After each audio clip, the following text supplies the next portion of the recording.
You're listening to Skeptoid. I'm Brian Dunning from Skeptoid.com. Aliens in Roswell. Hang on to your tinfoil helmet because today we're going to rocket into the history books and see for ourselves exactly what fell out of the sky in Roswell, New Mexico in 1947. In July of that year, a balloon train came down on the Foster Ranch, 75 miles northwest of Roswell, New Mexico. Rancher Mac Brazel, who had been reading about flying saucers, reported it to the local sheriff, who in turn reported a crashed flying saucer to a Major Jesse Marcel at Roswell Army Airfield, but not before the local press heard about it. The debris, totaling some 5 pounds of foil and aluminum, and described in detail by Mac Brazel, was recovered by officials from Roswell Army Airfield. These balloon trains were long ultra-low-frequency antennas designed to detect Soviet nuclear tests, held aloft by a large number of balloons, and were known as Project Mogul. With Marcel's press release in hand, the Roswell Daily Record reported that a flying saucer was captured, and the following day printed a correction that it was merely a weather balloon, along with an interview with Mac Brazel, who deeply regretted all the unwanted publicity generated by his misidentification. It should be stressed that this was the end of the incident, and nothing further was said or done by anyone until 1978. That's 31 years in which nobody remembered or said anything, when the National Enquirer, on what must have been a slow news day, reported the original uncorrected news article from the Roswell Daily Record. UFO fans went nuts. Stanton Friedman, an obsessed UFO wacko, started interviewing everyone he could find who was still alive, who had been connected with the incident, and began constructing all sorts of elaborate conspiracies. These primarily centered around Major Marcel, who agreed that Friedman's assertion was possible, that the government was covering up an actual alien spacecraft. 2 years later, in 1980, UFO proponents William Moore and Charles Berlitz published The Roswell Incident. There wasn't much new information in this book. It was essentially a collection of suppositions and interviews with a few people who were still alive, or their relatives. Even so, by this point, it's important to note that the story really had not grown beyond the question of what debris had actually been recovered from the Foster Ranch in 1947.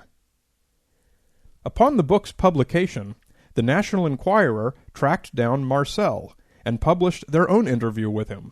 This was all well and good, but since there still wasn't any new information or evidence that Roswell was anything other than the Project Mogul balloon, things quieted down for a long time. The story finally started to break open for real in 1989. The TV show Unsolved Mysteries devoted an episode to an imaginative reconstruction of what some of these authors had written. The national exposure of a TV show reached a man named Glenn Dennis, who was quite elderly by now, but who had worked as a young mortician in Roswell in 1947, and had provided contract mortuary services to Roswell Army Airfield. Dennis contacted Stanton Friedman and told him the story that was to become the basis for almost all modern UFO lore. Virtually all popular details of the story of an alien crash at Roswell are based upon the personal recollections of Glenn Dennis. He hadn't thought about the subject for 42 years, until he saw the TV show. Suddenly he started putting two and two together, tying together bits and pieces of this and that from his memory, and with the help of Stanton Friedman, connected the dots and wove the fabric of modern Roswell mythology.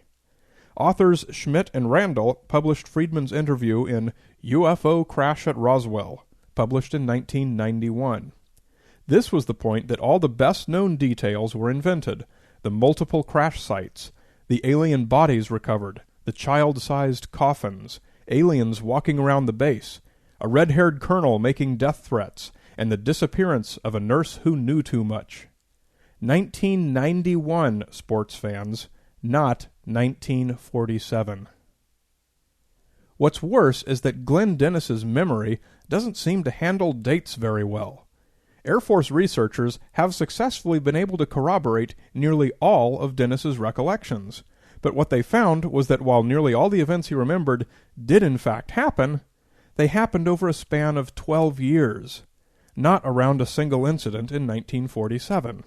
Let us now go through a few of the most significant points from the pop history of the Roswell incident, one by one. Number 1. At his mortuary in Roswell, Dennis received a call asking him to give a ride to an airman injured in a traffic accident. Number 2. At the base, Dennis noticed an ambulance filled with wreckage that looked like the bottom of a blue canoe, guarded by MPs. Number 3. Dennis was ejected from the base by a big red-headed colonel who threatened him with death if he revealed anything of what he had seen.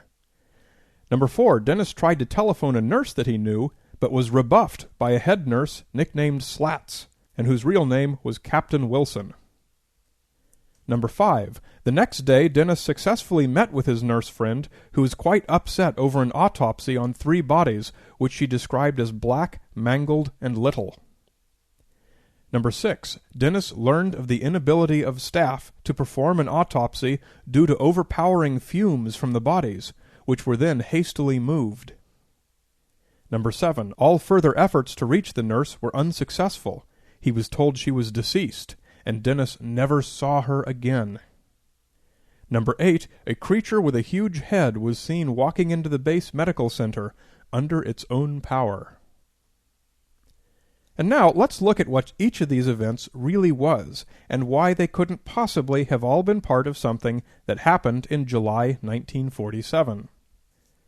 Number 1. Dennis's trip to the base to deliver the injured airman is not likely to have happened in July of 1947, as the rank of airman did not exist until the United States Army Air Forces became the United States Air Force in September of 1947. Note that Roswell Army Airfield was renamed Walker Air Force Base at that time as well. Number 2. Dennis's description of the contents of an Air Force ambulance are consistent with its normal appearance, which includes 2 steel panels shaped like the bottom of a canoe and painted Air Force blue. Number 3. Only one tall captain or colonel with red hair was ever assigned to the base, and that was Colonel Lee Farrell, who began his service at the base in 1956. Dennis also remembered that the threatening colonel was accompanied by a black sergeant, which is also virtually impossible for 1947. The Air Force did not begin racial integration until 1949. Dennis was probably recalling some episode that happened in or after 1956, and keep in mind he was still stretching his memory over 30 years. Number 4. The head nurse, Captain Wilson, has been identified as Ida Bell Miller, who later married and became Major Wilson. She did not begin her service there until 1956. Slats was well known to be Lieutenant Colonel Lucille Slattery, a different person, who also did not arrive at Roswell until after the Roswell incident. In her case, the timing was much closer, only 1 month afterward, but 1 month too late is still too late. Number 5. Dennis's nurse friend has been positively identified as Lieutenant Eileen May Fanton, who was in service there during the Roswell incident. More on her in a moment. Number 6. In 1956, a KC-97G aircraft crashed, killing all 11 crewmen in an intense cabin fire. Most were missing limbs and were largely burned away, resulting in small, black, mangled corpses. Due to intense fumes from the fuel soaking the bodies, the procedure had to be hastily moved to a refrigerated unit at the commissary. 3 of the bodies were autopsied at Dennis's mortuary in Roswell, bodies which Dennis described as small, black, and mangled. It's entirely likely that Dennis's encounter with the angry red-headed colonel took place during this exceptionally emotional and difficult time for the small local Air Force community. Number 7. The reason Dennis ceased being able to reach Lieutenant Fanton was that she had been taken to Brooke General Hospital in Texas for emergency treatment of a pre-diagnosed medical condition, which ultimately led to her medical retirement in 1955. This information was withheld from Dennis simply due to patient privacy laws. And number 8. The sighting of a creature with a huge head walking into the hospital is consistent with the injury of Captain Dan Fulgham in 1959, who was struck on the head by a balloon gondola. His forehead and face developed an extensive hematoma which swelled to quite a magnificent size. He said he didn't feel too bad and actually hung out smoking a cigarette and walking around with a head the size of a beach ball. Now, obviously, I have to leave a lot of details out since this is a 10-minute podcast and can't possibly address the billions of data points that the UFO proponents have thrown out there. If you remember my episode on logical fallacies, you'll recognize that technique as proof by verbosity. If you're truly interested in the actual explanation of some detail you've heard, download the Roswell Incident PDF report from the Air Force at af.mil. Or get a copy of the free Roswell Report, Case Closed, book by Captain James McAndrew and published by the Air Force. These publications are not a desperate cover-up by the Air Force. They were required by the General Accounting Office's official inquiry made to address the clamor of Freedom of Information Act demands from UFO proponents. They contain a tremendous amount of detail and are quite entertaining reading for anyone interested in Roswell or the Air Force's early history. But about every year or two, someone else pops up with some new claim about what happened in 1947. Just this year, a Lieutenant Walter Haut died, leaving a written story about having been shown a crashed alien spacecraft. But he lacks credibility. The stories he told about his experience at Roswell grew and grew over the years. And, as the president of the International UFO Museum, he had a clear commercial interest in promoting these stories. Even less believable are the stories of Philip Corso, who co-authored a fictionalized retelling titled The Day After Roswell. Among Corso's claims are that lasers, Kevlar, fiber optics, and integrated circuits all came from the Roswell spacecraft. Since the true origins of all these technologies are well established in the real world, even other UFO researchers discount most of Corso's fancy tales. So when you look at a story like Roswell, look at it skeptically. One account is of mundane, everyday activities that are fully supported by hard evidence at every step. And the other version is wild, far out, and comes in many conflicting versions, none of which have any supporting evidence whatsoever. What does a responsibly skeptical process support? If you enjoy Skeptoid, please help out. All I ask is 2 and 2. Share an episode with 2 friends, and spend 2 minutes posting your positive review on iTunes or the podcasting site of your choice. And don't forget the audiobook version, available from podiobooks.com. You're listening to Skeptoid. I'm Brian Dunning from Skeptoid.com.